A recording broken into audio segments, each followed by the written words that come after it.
Are you a noob? Are you just getting started in WoW once again? Is this your first time back in a while? Well, we've got the best starter specs for you in 11.1. That's right. Let's see what Marcelian has to say about some of the easier specs to play and the best specs to play starting with 11.1. Hello there and welcome back. Let's talk about the best starter specs for WoW in 11.1. WoW is a big game and can be a daunting challenge for a lot of the time playing it, especially for new players, but even people who haven't played in a long time and are now coming back into the game. You can play anything really, but what if you wanted the most fun classes that are also meta viable? I don't know if anyone out there is just starting to come back right now. You could say in chat if you are, but coming back for 11.1, I mean, it might be a good time. It's right now there's all the catch-up gear and everything. You can basically quest and get all geared up and prepare yourself for the season. And I'll be honest, in Season 1, you didn't miss much, man. The raid was all right. It's not bad, but the season of Mythic Plus, oh my god, you might be actually gifted in the fact that you missed that thing. Push the highest key I'm you just can coming. in Mythic Plus with the strongest and most forgiving specs for beginners. What should you main in patch 11.1 if you want smooth gameplay? I think at this point and in the foreseeable future, the easiest spec to All right, here we play go, the easy in boys. modern WoW is definitely Retribution Paladin. Where are the paladins at in the chat? You guys always talk about how skilled you are and shit. Yeah, Ret Pally. I mean, I'll be honest. Ret Pally it's pumping. It's doing good, and yeah, it's I guess it's not hard to play either. As a melee DPS, it has the few generic weaknesses a melee DPS spec has, giving it an easier time to be picked up by new players. Divine Steed is an Blood DK amazing ability to Blood DK is definitely not on this list. You're tripping. use when you quickly decide you are in the wrong spot or have to get to a new spot just as quick. Blessing of Freedom, on the other hand, removes effects that slow or root your character, which can also be applied to other people. On top of this, you have a lot of range on your abilities, letting you hit your target even when you are far away from it, something most melee DPS will not be able to do. And this is For a DPS, you also have really good survivability, right? Paladins can always, even if you're a ret spec, can always self-heal, bubble, get out of shit. So yeah, I mean, it's good. It's good for questing, good for running stuff. It's definitely a good solo or group play spec. something that we can talk about further. Having a good utility kit is not necessarily something new players would need to engage with, but having access to immunities is. Immunities for a new player can act as a form of "oh shit" button, where something unexpected happens in the game, a boss puts a fire puddle under you, or you accidentally pull a pack of mobs in a dungeon that wasn't supposed to be pulled. Yeah, that's exactly what I mean when it comes to survivability, especially if you're new coming back to the game. It is good to have a class that can survive the oh shit moments for sure. Divine Shield or Blessing of Protection will make surviving a much easier task, and of course, mastering these spells can help you deliberately become immune to damage so that you can do specific things that you couldn't otherwise, like you're stuck in a corner because of the bad stuff on the ground, and you have to walk through the zones that would kill you otherwise to get to your party or your target, and so much more. And of course, there are a bunch of other panic buttons that can help you overcome things you weren't aware of. What's more important is that playing Paladin is rotationally very easy and straightforward. You build this holy power thing with weak abilities and then spend it on strong abilities for a lot of damage. Sure. Once your Wake of Ashes or Avenging Wrath are We have a realm to destroy. Maurice, thank you for the follow, man. Welcome to our Scourge. available, you just press them and keep doing what you were doing before. The simplicity of Retribution is one of the two things that make it currently the most popular spec in the game and has been the case for the last 2 years. The other thing would be its damage. Retribution does a lot of damage, but not the most. Even so, the strong point here is that doing this damage is incredibly easy to the point where I other recently players learned criticize. that I am terrified of elevators, so I am taking steps to avoid them. I see what you did there, yeah. Yeah, look, Retribution Paladin, it might not be the top DPS, but one thing I can almost guarantee, at least thematically lately, Paladins have been in a good spot, no matter what their spec is. I mean, they're the best tank right now in the game. Retribution is never, like, unviable. It might not be, like, the S tier of DPS specs, but it's always been, like, at least middle. I've never seen Retribution at the ballot. There's somebody at Blizzard who loves Paladins. There is. So just know that if you're playing Red or you decide to get into Paladin, whether you want to heal DPS or tank, you're going to be taken care of by Blizzard.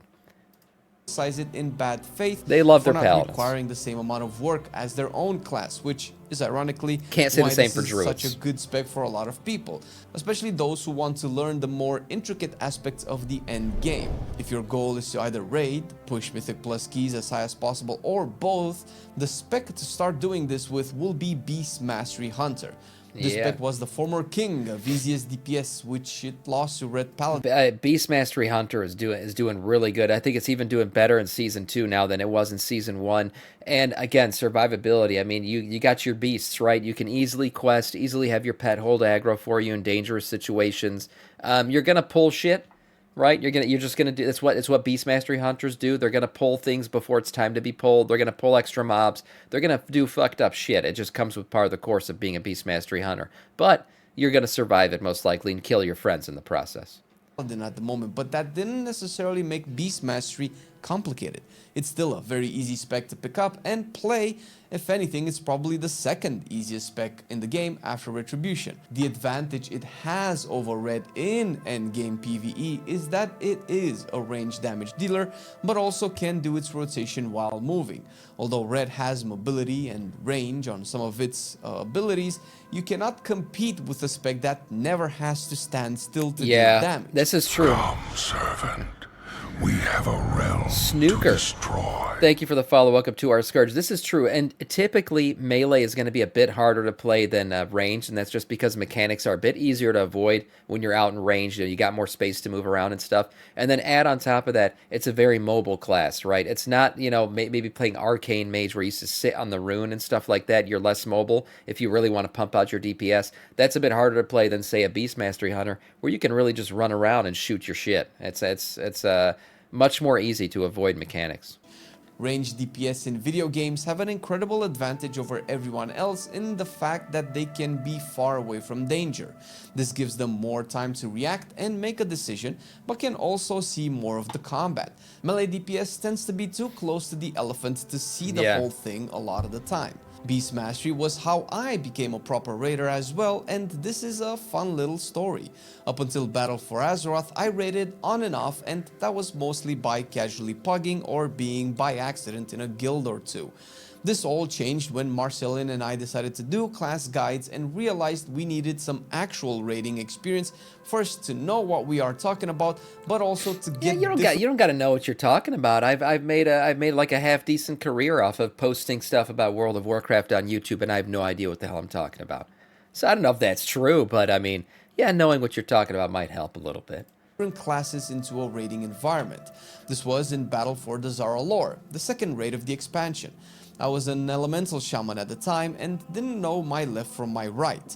It didn't help that it was probably the hardest DPS to play at the time. I quickly realized I was overwhelmed. It was the first time I was in a decent guild with a decent raiding schedule that was clearing heroic bosses and maybe a mythic boss or two. I steadily got better over time, but eventually hit a point where I didn't know what to do to get better and figured this couldn't be as high as I could go. Surely there was more I could do to improve and be a better player. The next raid tier, I made a call to start over from scratch and learn what raiding means, learn how to do Look, with any of these specs, there's always like the barrier to entry is low because these are considered to be easier specs to play.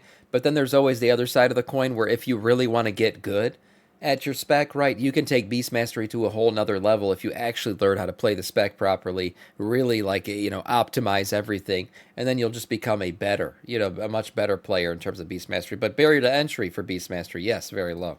Mechanics and not fail at them, learn to be able to look around and see what was happening to the raid.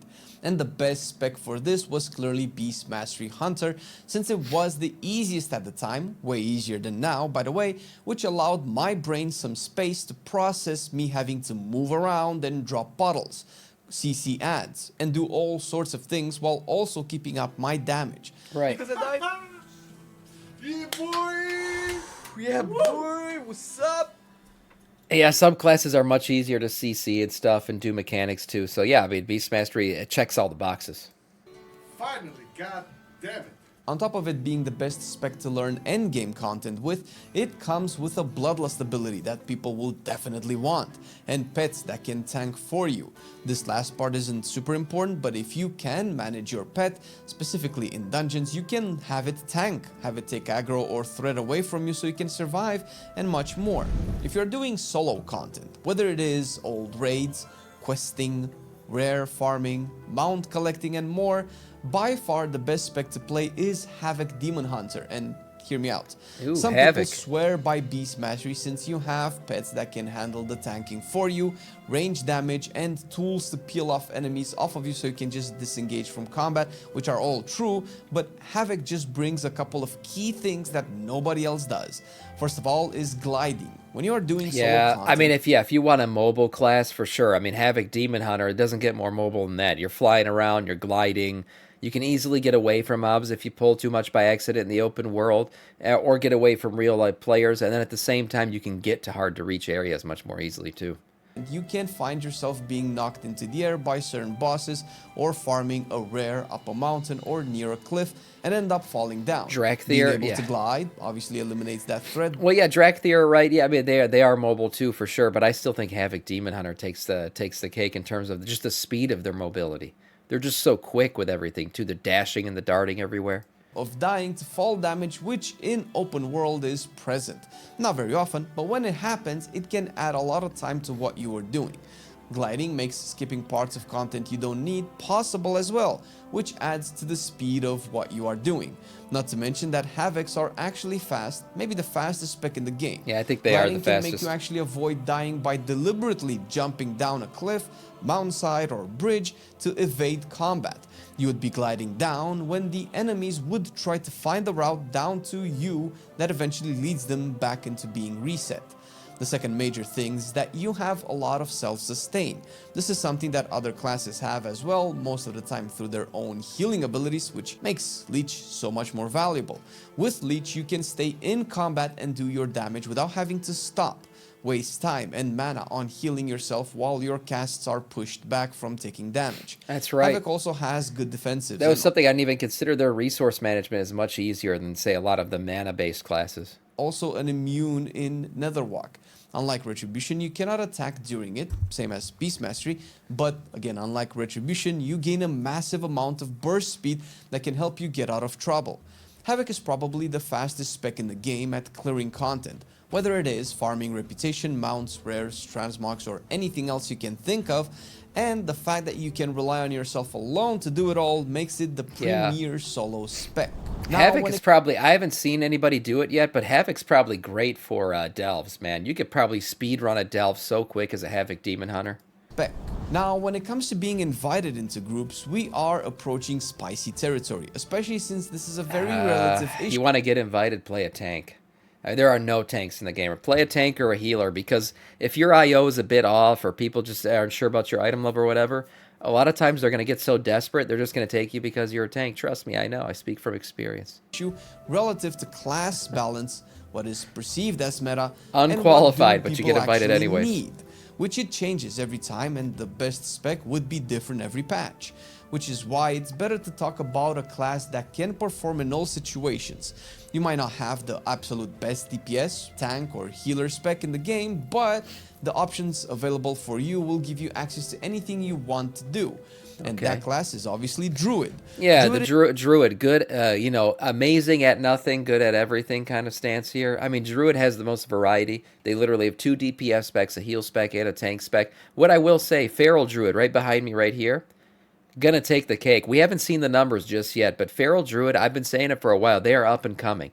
The changes to their spec and the buffs they've gotten recently, not to mention their single target damage was climbing towards the end of Season 1, I think Feral Druid's going to be like a top 5 DPS spec this entire season. It's looking really, really good. And that's a big comeback, because Feral was in the fucking gutter when this expansion launched.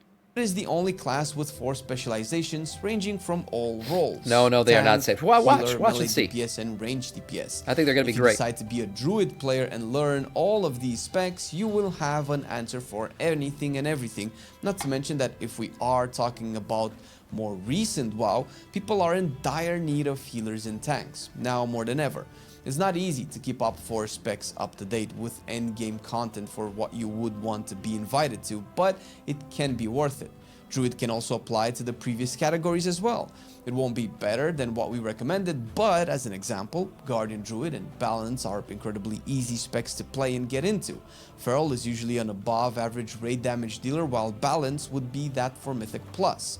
Guardian Druid is great for solo content since you can fight an endless stream of mobs while never dying and healing yourself in the process, with Restoration being a healer with a lot of tools for a group. Mark of the Wild to buff your group with probably the best group buff in the game. Rebirth is a combat resurrect ability that can bring allies back to life during combat, some of the most amount of utility and crowd control any one healer can bring, not to mention that in any situation, Druid is the only class that can mount during combat. It won't be the full speed mount, but it would be faster than what most specs gain access to. Yeah, well, Paladins can mount during combat too, but not stay mounted, right? It's just an ability where they can quickly mount and dismount. But what's nice about Resto too is not only are they're decently mobile, they have all the different specs and everything else. Not just Resto, but Druid, as they also have good survivability, right? Even if you're a tanker as a Druid or anything else, you can always pop a heal. You can always pop a healing dot on yourself, so you can self-sustain.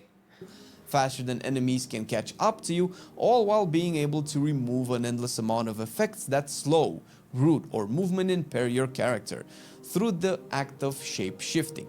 Druid is considered to be a jack of all trades but a master of none, which is what you are looking for if you want one answer to getting into groups in all situations at all times. Everything is subjective, of course, but there are easier and more productive ways to approach the world of modern Warcraft than diving right in. At the end of the day, you can play what you like, but what if you could play the best spec to start learning aspects of the game? Since no matter what you would choose, you can easily end up playing everything anyway.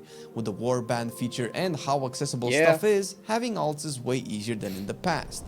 And That's if you true. want to know Gone are the days of Legion. I mean, this is the most alt-friendly WoW has ever been, and it's going to continue to only become more alt-friendly. more about getting into groups, check our video on how to improve getting invites in 11.1. Spoiler alert, we talk about essentially improving the chances of you getting invited to raids and dungeons by making sure you do a few key things. Some of them obvious, some of them less obvious. Yeah, look, great video. Easiest, what do we get out of this?